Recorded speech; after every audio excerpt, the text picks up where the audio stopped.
You've been waiting for it, so here it is. This is your sign to start drawing. You don't need anything else to get started, except of course a pencil and paper. But maybe you have a tablet and a pen and you want to start using that. That's okay. This is actually what I use. I am Javi and I'm a professional illustrator, and if I were to start drawing right now, this is exactly what I would do. First, let's get the doubt out of the way. Am I too old? Should I have started earlier? The answer is no to both. I don't know how old you are, but I know that you want to start drawing now, and that is the only thing that matters. Drawing is like riding a bike. You are never too old to learn. I mean, how much longer are you going to wait?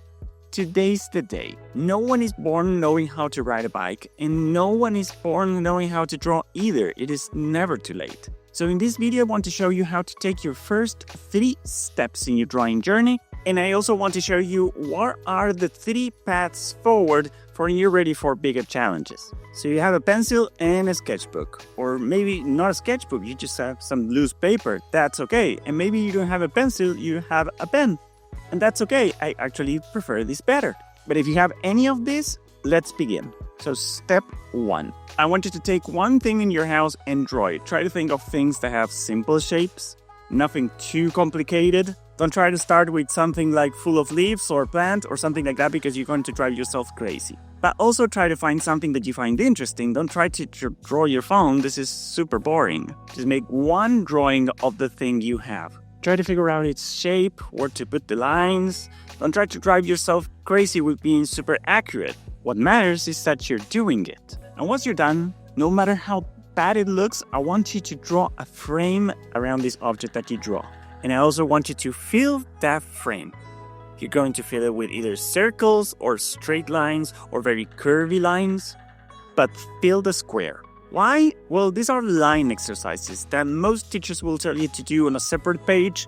And these are very important exercises because they will help you to loosen up your wrist and give you a comfortable, confident line that you want to have. But when you do them in a vacuum, they can be super boring. It's like going to guitar lessons and have the teacher give you scales for an hour. It's boring and discouraging. Just teach me a chord. Now, you did one drawing, but I said 3 days, so you're going to make 3 drawings. 1 per day with a different object from your house. Now look at that. You made 3 drawings. Congratulations, you are already an artist. You are, because that is all it takes. You can stay here for a while until you're very comfortable, but if you're up for a little bit of a bigger challenge, here comes the second level. And these are your next 7 drawings. I want you to expand your library of things to draw. Search on the internet or on books for things that you would like to draw. Search for artists that you admire, because you are going to copy them. Oh, but copying is cheating. No, it isn't. Copying is like using training wheels. Except when you're an artist, the training wheels are never truly off. Even the most experienced artists use reference when trying to learn how to draw something. And that same experienced artists also have artists that they admire and they try to replicate what they do. You're just like us. And trust me, there's no way to learn how to draw something without looking at it. And you're watching this video because you want to draw, because something inspired you to draw. So copy that, just try to draw that. And look, I showed you a little bit of what I do before, so I work a lot on picture books and educational software.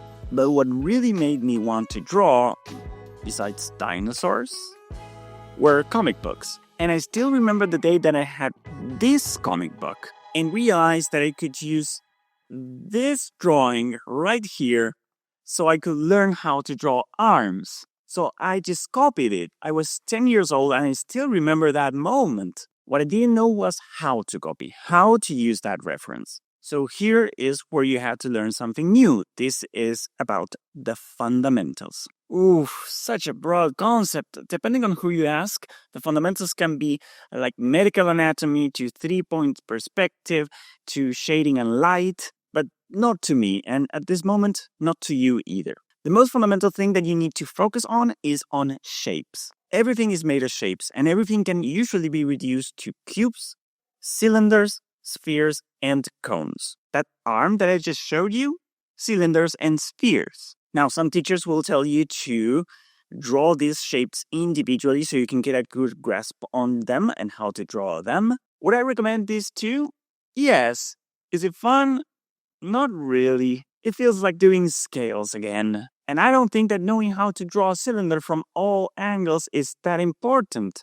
For now. What is really important is to know how to identify those basic shapes in the things that we see every day. Because eventually you will want to be able to draw anything. And being able to break things down into simple shapes is the most important thing that you can learn. But you can also do it while trying to draw something that you're actually interested in drawing. So here is what your next 7 drawings will be like. You're going to select 7 things that you want to draw, and in your sketch, you're going to very softly study their shapes. Once you're done, you can go a little bit harder with your lines and finish it. This thing that you're doing, this is how every drawing is made.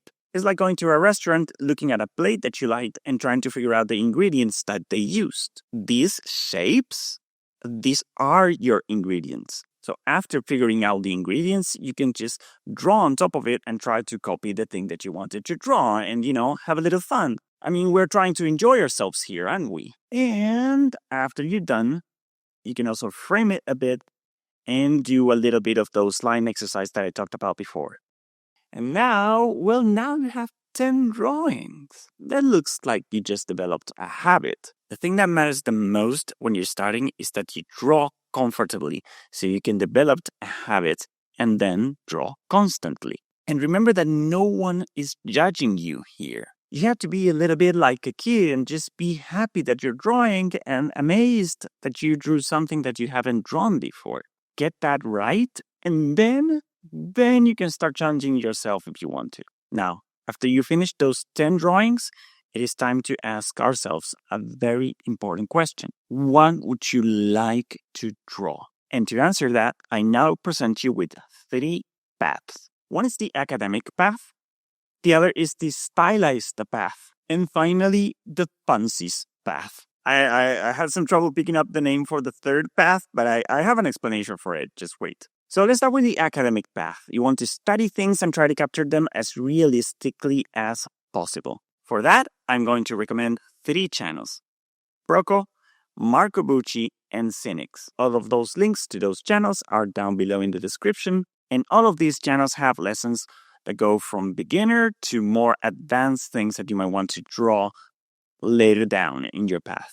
Now on the stylized path, this is a very broad one because maybe you like anime or Western animation or comic books, and all of them are stylized, but they are stylized in very different ways, even though the fundamentals underneath are pretty much the same in every example. So for this, I'm going to recommend 4 channels: Brad Colbo, Ethan Becker, Jackie Grushko, and Winged Canvas. Finally, the Funsies Path. Why do I call it that? Well, because this path doesn't seem to adhere to any style in particular, and is not focused on anatomy or perspective. Some of the people that I'm going to recommend started drawing as adults, and they developed their style by just doodling around and having fun. They weren't really trying to copy anyone else. Because these artists are mostly self-taught and they don't rely on classical techniques, it's very hard to find them on YouTube because they don't really have tutorials of stuff. Here are 2 that I really like. One that is self-taught and one that went to school. One of them is Mimi Pornell, and the one that went to school is Anusha Sayed. As you can see, these 2 type of artists have a style that go really well with picture books, which is where they usually end up working, because on picture books you can be less rigid regarding style, and maybe if you want to follow this path, you also have a career path there. So there you have it. If you follow these paths, you cannot miss. The moment this video ends, your art journey begins. But if you still have some trouble picking up that pencil, I have a video for you that hopefully will help you get going, and you can watch it right here.